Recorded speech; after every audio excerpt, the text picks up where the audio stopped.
great character. He's very genuine. I'm excited to see where things are going to go.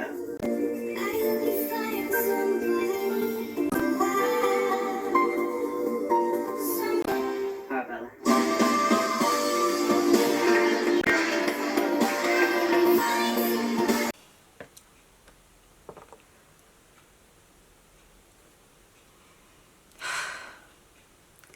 Waste man like Danny.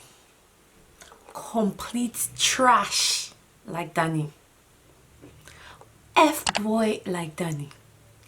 Wow, guys, I'm still shocked. I did not see that coming. I did not. How did I?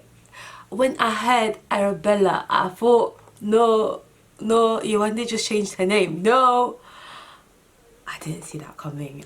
I can't. I had so much faith in him. I was like, no, he's going to choose Yewande. He's going to choose Yewande. He's not going to pick this manipulative seahorse that he's known for 2 days. Wow. It just goes to show, when you thought you were a good judge of character, the only thing I can say now is I hope we are voting a couple out next week, because we got to get rid of the trash. Arabella and Danny Boy gas to go. Gas to go. Alright, let's get into this review. Let's start from the top. Waste man like Danny. Okay. So, got a lot to get through. Let's go in for it. So, Maura confronts Tom at the start of this episode. Obviously, Tom dropped... I don't even feel like talking about Maura and Tom. When I just... Okay, focus. I can't believe it. I can't. No, guys, I'm going to need a minute to gather myself. Okay, Maura and Tom have it out at the start of the episode. Tom is trying to beg for forgiveness. Maura is not having it. She was legit ranting and raving, and honestly it just made me just really applaud Yewande of how graceful and how much of a class act she was on the previous episode, because she had just as much right, if not more, to really kick off on Danny.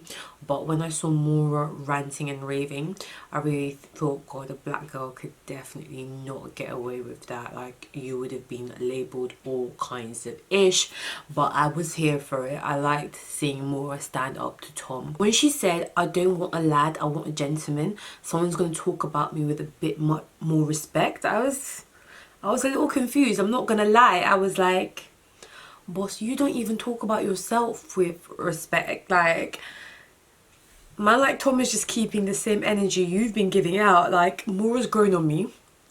I like her a lot now, but we can't forget how mad she was moving when she first got into that villa. Everything was sexual. Everything was, I want to wrap my legs around your face. Everything was the things I do to that boy.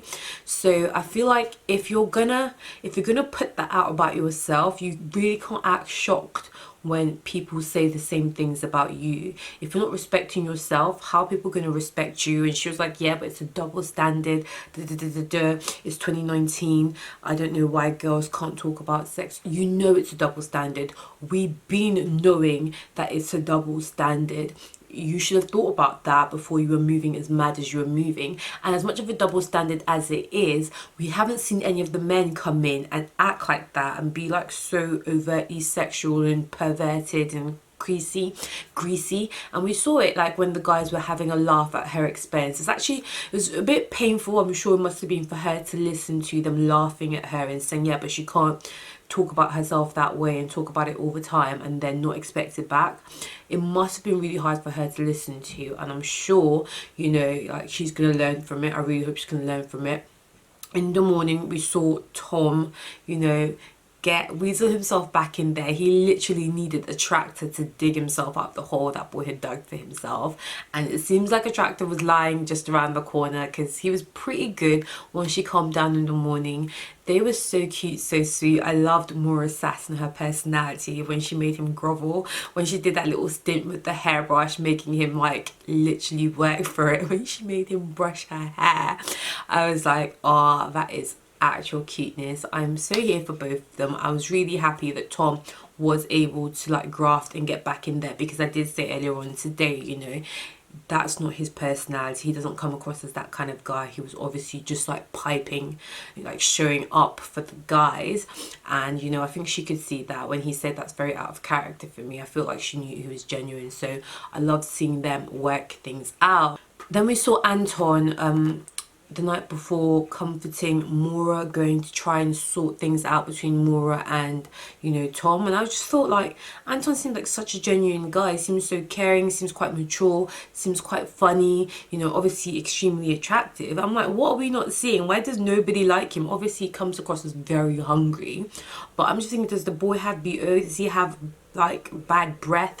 What is not coming across on camera that everyone, maybe it's because he's short, I really don't know, but I'm really starting to feel a bit bad for Anton, that he's literally getting no love, no affection on the show. I really want someone to come in that's a bit of Anton. Then we saw Danny noticing that Yewande was a lot more bubblier, quite a bit louder. She was really finding herself and coming out of her shell, and I think he was quite intrigued by it, and I think he was a bit surprised as well, because the thing about men is that they always expect, like, when they leave you or they dump you, that you're going to be heartbroken, you're going to be sad, and you're not going to be doing well without them. But Yewande was out here living her best life. She was coming into her own, and I think Danny was a bit confused, like, how come, you know, she's not more upset about this? And she really handled herself with such class. When they found out that the boys would be choosing in the recoupling, I thought it was quite telling that Danny went to go talk to Arabella first. Again, they didn't talk about anything apart from Yewande. Those people don't seem to have any genuine conversation.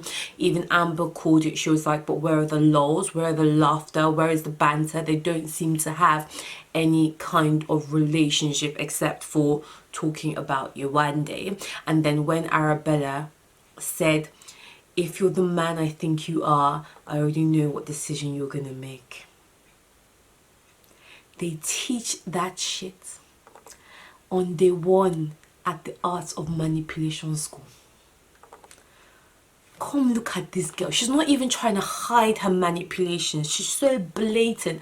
I don't know how Danny cannot see that this girl is just like she's just playing with him. She's just playing. Do you know what? I was saying I want them to get voted out next week, but you know what I would really like to see? I want to see Casa Amor happen. I want Danny's head not to be turned. I want him to come back into the villa single, thinking he's going to finally get to crack on with Arabella, and my girl Arabella has coupled up with some next man. That is what boy Danny deserves. That's what I want to see for his dumb stupidity. They have zero connection, it's just attraction, and you let Yewande go, this girl that you're professing your love to. I feel like I'm such a bad judge of character, because I really believed the boy when he said he was really into her. Now I'm just thinking, well, everybody else was right. He clearly never liked her from the beginning. I don't know what to say. Then there was a bit when they were all getting ready and Arabella says to Yewande, girls, you mind not whispering because it's a bit uncomfortable. You're making everybody uncomfortable. I was like, who do you think you are to tell anybody not to whisper? You that you just got here 2 days ago. You're telling people that have been here for over 3 weeks not to whisper? Like you that nobody knows, nobody even likes. Who does this girl think she is? Pretty privileged. She's obviously been getting away with having her own way her whole life. Like, she is not lacking in confidence. And I love that Yewande stood up to her again and said, look, I think you're the only one saying something. You're the only one that's uncomfortable. So next time just say that you're not happy. Everybody else is cool, B. And yeah, my girl, shut up. As she should have. Tommy's speech during the recoupling to Molly was super cute, and it just took a reminder that, you know, you don't always know what you want. Tommy wasn't sure, but it just seems like things have worked out perfectly. And you know, as much as it would have been lovely that Tommy's head never got turned and he knew from day one that it was only Molly that he had eyes for and Maura never got in the picture, the thing is, if Tommy and Molly make it to the end of the road, none of them are going to be thinking about Maura and that bump in the road. If they make it to the end of the race, they're not going to be thinking about the hurdles they had to cross to get there. The important thing is how you bounce back, and a man like Danny did not have any bounce back in him. Oh, okay, so Michael's speech to Amber, again, such cuteness. They couldn't stop laughing, they couldn't stop smiling. They have the most just genuine, just like fun, you know, relationship between each other. It seems like they're constantly laughing, they get each other's sense of humour, they're constantly smiling, the attraction, they want to be around each other all the time. They just seem so genuine. Put Amber and Michael definitely in the finale, definitely a good chance of winning.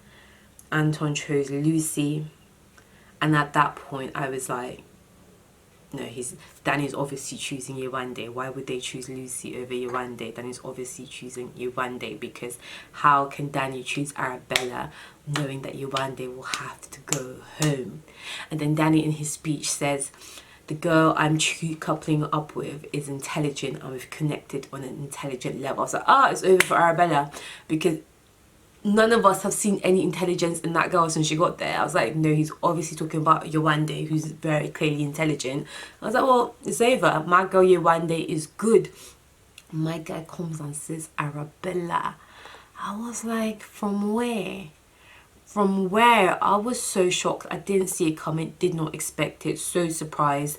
I'm gutted for the girl, but I think she will find love outside the villa. I don't really think this show is all about finding love anyway. I think it's more about finding fame. I was so shocked, and then man like Danny come to try and chat to Yewande and just say I'm sorry, and I loved what she said to him. She said, I hope you enjoy your time in the villa. What comes around goes around. Have a nice life. He actually thought that she was going to give him her blessing after he just did that to her. No, class act till the end. I'm sorry to see her go. Like, she really made me do a U-turn, because I wasn't a fan. I didn't like her. I didn't really give two about her at the start. I just thought this girl didn't know what she was doing. She didn't know what show she was on. Come to see my girl standing up for herself, showing a bit more affection, putting herself out there, showing more personality. She got a lot more screen time. You know, she handled herself so graciously. All the things that like I really wasn't expecting from her, we got to see. And it's really sad that her time on Love Island has been cut off, but don't worry, Yewande, we got your back, and we will be sending Danny and Arabella out ASAP Rocky. I hope she doesn't put her walls back up. I hope F-boy like Danny, you know, doesn't F it up for the girl in the future. She does have some trust issues, and she's going to have to work on that if she wants a genuine shot of finding love. I wish the girl the best, and you know, we can see from the trailer from tomorrow's episode that Amber is not going to let Danny get away with it. She's going to make the Arabella girl's life miserable. And I think that just shows how much of a good friend she is, how much of a good friend her and Anna are. To Yewande, stay winning queen. To Danny, we gon' get you, boo. I'm Mimi Justin. I hope you guys enjoyed this commentary. I know a lot of you guys must be shocked. How am I going to sleep tonight? How am I going to sleep tonight? Guys, I'll catch you in the next one, which will be tomorrow. Make sure you subscribe before you go. We're looking good. We're feeling good. Eh?